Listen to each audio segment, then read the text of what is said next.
Hey guys, I covered the lowballed Goku, so let's cover the lowballed game Sonic.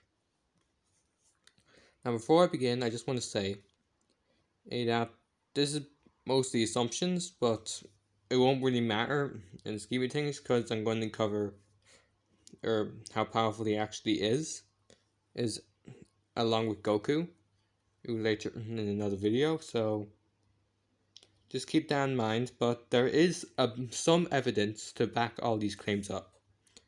With that said, and I'll have them in the comments if you want to check them out.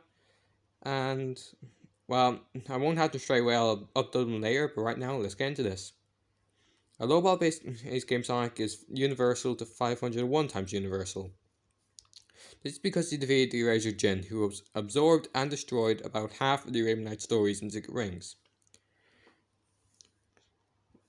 Now, like I said, I'll have scans and stuff in the comments if you want to check them out.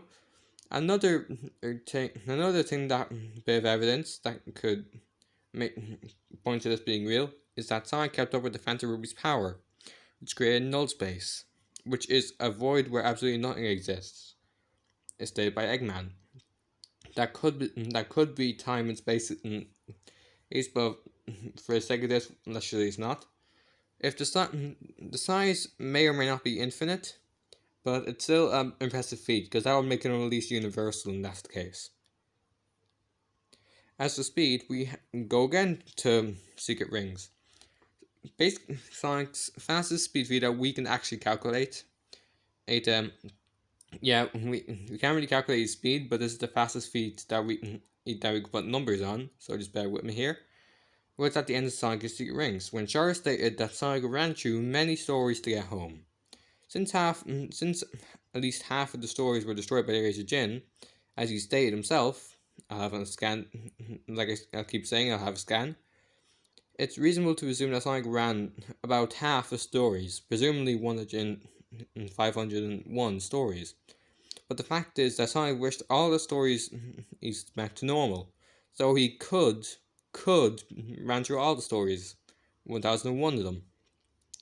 Assuming that each story is the same size of our universe, which would make sense because each story is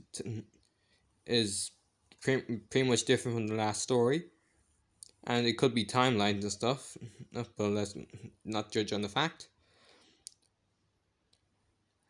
That would mean, and if we lowball it and say it was a month, which is the most reasonable assumption we can come to, that would mean he traveled 501 to 1001 stories in a month, which would be about 16.7 to 33 and 2/3 universes in one day. It takes light at about 40.3 trillion days to cross the diameter of our universe, or presumably if it's not infinite. To do that, Sonic would need to go 673.01 trillion to 1.34467 2/3 quadrillion times FTL, faster than light. If you think we're done with base Sonic, you're wrong, and not just because we're talking about Super Sonic after this.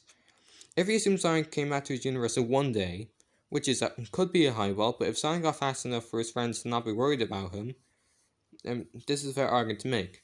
This could be plot, but in logic sense, it wouldn't really make sense if Sonic just up and disappeared for a month and no one talked about it since.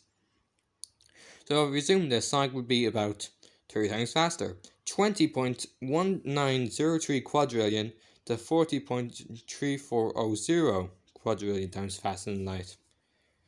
This is how fast Sonic could be in base form.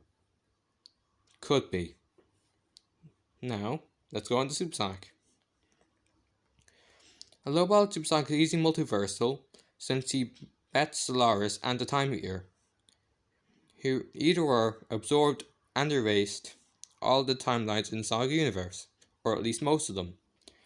Since there is no confirmed multiplier for Game Sonic, we can only go to one statement we have.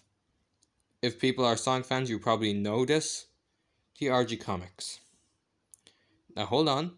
Before you comment how stupid I am, I know that Archie Sonic aren't canon to the game universe, but since there's no other statement that touches on how more powerful Super Sonic would be than Base Sonic in the entire franchise, and since nothing contradicts his statement at all, this can work. And like I said, this is a lowballed Sonic. We're making assumptions. And this just gives you an idea of how powerful Sonic would be if you ignore dimensional tiering. So if Super Sonic was 1000... Oh, and by the way, I'll have a link to this as well, showing why Super Sonic is 1000 times space, at least in the Archie comics. So if Super Sonic's a 1000 times multiplier, that would mean global Super Sonic is 1000 to 500 and 1000 times universal, and would either be 673.01 quadrillion to 1.34467 2/3 quintillion faster than light, or 20.1903 quintillion to 40.3409 quintillion faster than light. And if you think we're now done with Supersonic, you are wrong again. Since the Super Emeralds are proven to be canon thanks to Sonic Mania, we can presume the Hyper form is canon as well. So if we count the Hyper form, it would likely be 1000 times Supersonic. So it will be 1 million times Space Sonic. So we can assume that Hypersonic would be 1 million into 501 million times universal, and would either be 673.01 quintillion to 1.34467 and 2/3 sextillion times faster than light, or 20.1903 sextillion to 40.3403 sextillion times faster than light. Yeah, this is... I didn't expect this first when I was researching it, but this is what we can assume Sonic is. Scaling is really hard to do, isn't it? And if you think we're finally done with Sonic, you would be right. These emoji streamers somehow hum up how I feel. And I'll see you guys in part 3 when I cover how actually Goku and Sonic are. How powerful they actually are. And this would get out of hand. And so if you don't want to check those videos, those are fine. But for now, if you're satisfied with these, then I won't blame you.